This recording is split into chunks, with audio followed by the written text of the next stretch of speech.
saying Jehovah. What's going on, YouTube? How you doing? How you doing? First and foremost, man, I want to thank everyone for the love and support. And like I always say, man, I will always be humble and thankful for that.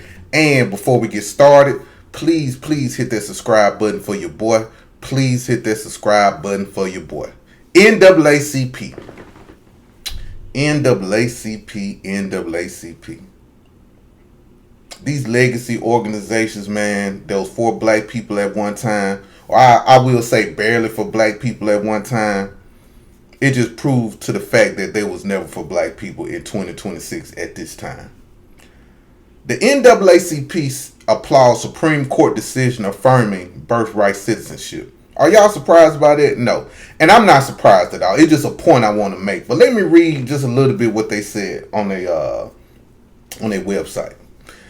The NAACP welcomes the United States Supreme Court's decision affirming the constitutional guarantee of birthright citizenship under the 14th Amendment. In upholding more than a century of legal precedent, the court reaffirmed a foundational, y'all heard that, foundational principle of American democracy, that all persons born on U.S. soil are citizens regardless of their parentage. Trump's attempted assault on the 14th Amendment was dealt a major blow today. The decision is a powerful affirmation, constitution, and the enduring promise of equality Hold on, let me start over. The decision is a powerful affirmation of the Constitution and the enduring promise of equality it represents, said Derrick Johnson, President and CEO of the NAACP. For over 150 years, the 14th Amendment has guaranteed citizenship to everyone born in the country. Today, the court rightly rejected the efforts to undermine their core protection, instead upheld a principle that is essential to our democracy. The NAACP emphasized that the principle of birthright citizenship was enshrined in the aftermath of the Civil War to ensure formerly enslaved people and their descendants would be recognized as full citizens. The court decision preserved the legacy and reinforces the Constitution's commitment to equal protection under the law. Let me reread that one more time, y'all. The NAACP emphasized that the principle of birthright citizenship was enshrined in the aftermath of the Civil War to ensure that formerly enslaved people and their descendants would be recognized as full citizens. The court's decision preserves the legacy and reinforces Constitution's commitment to equal protection under the law. While celebrating the decision, the NAACP will monitor ongoing efforts to challenge civil and human rights. The association will remain vigilant and committed to defending progress we have made and advancing justice for all. The NAACP reaffirmed its commitment to protecting civil rights and ensuring that the Constitution's promises are fully realized for every community across the nation. It's mighty funny. Ooh, boy. Now, they understand. Maybe my reading comprehension is not the greatest. You know, a lot of y'all are some intellectual people. I read y'all comments and I learn a lot from my people in the comment section, right? But it sounds like they understand that the 14th Amendment was meant for us. And they know it was meant for us. But they with this immigrant situation, this immigrant thing, they want to fight for everybody else here. But they never want to fight for us. They put that part where it was for us at the last part of the sentence, but talk about immigrants in the beginning. The NAACP, man, we really need to talk to our people about the NAACP, yo. There are a lot of people walking around here thinking that if something happened to them, that they can call the NAACP and the NAACP will help them out. Now, do I understand there are small chapters in all these areas around the United States? I totally understand.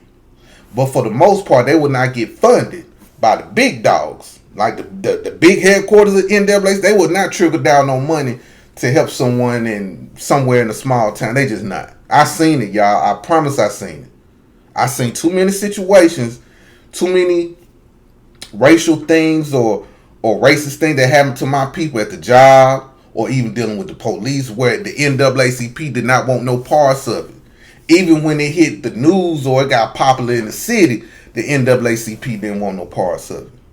We got to continue to educate our people. There are a lot of these organizations that uses our trauma, that uses our plight, that uses everything, uses our face for justice, but they using our face for other people's justice and not using us, like not even reaching out to help us.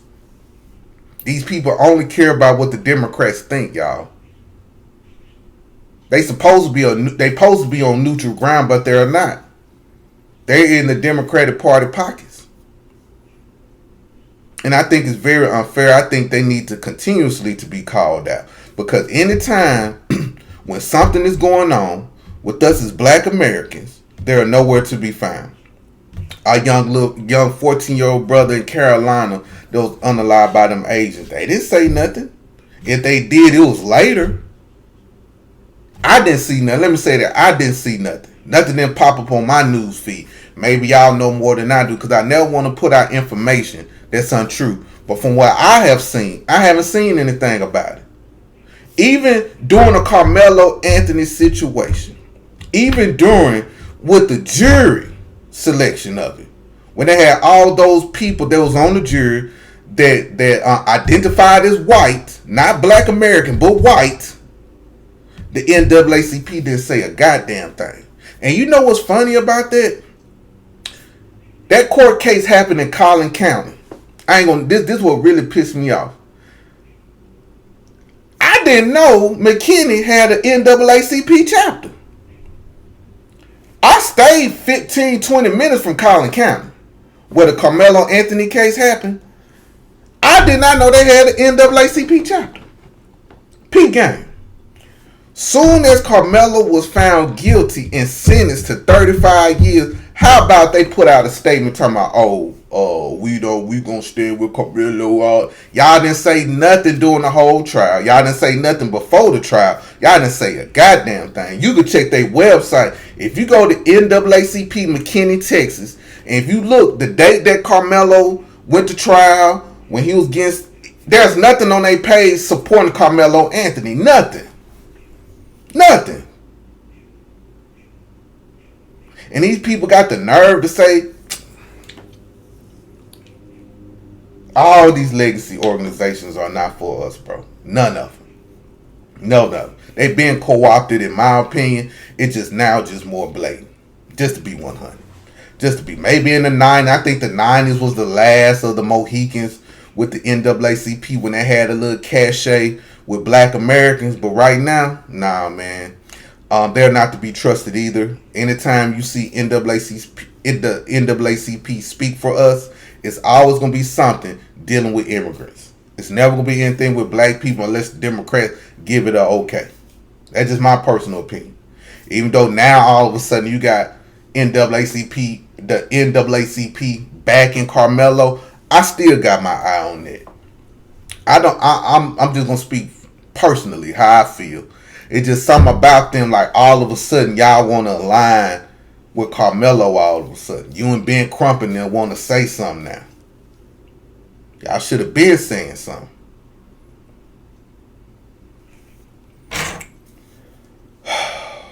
But anyway, make sure we teach our people about the NAACP. Make sure we educate our people about the history of the NAACP, who started it, where they come from, why they was here, all that, and transition it to 2026 so our young people will understand. I just hate when they use our image, man. I ain't gonna lie to you. I just hate when they use our image to help other groups of people, man. But they'll never, even you use our image, throw something, do something. Help us. Just don't be talking. Just don't talk because the Democrats tell y'all to talk. But anyway, that's all I got to say. Well, I hope everyone have a good one, man. What are y'all thoughts on the NAACP with this message? I think it's horse crap, in my opinion. But let me know what y'all think, man. And I'm going to see y'all tomorrow, man. Peace out.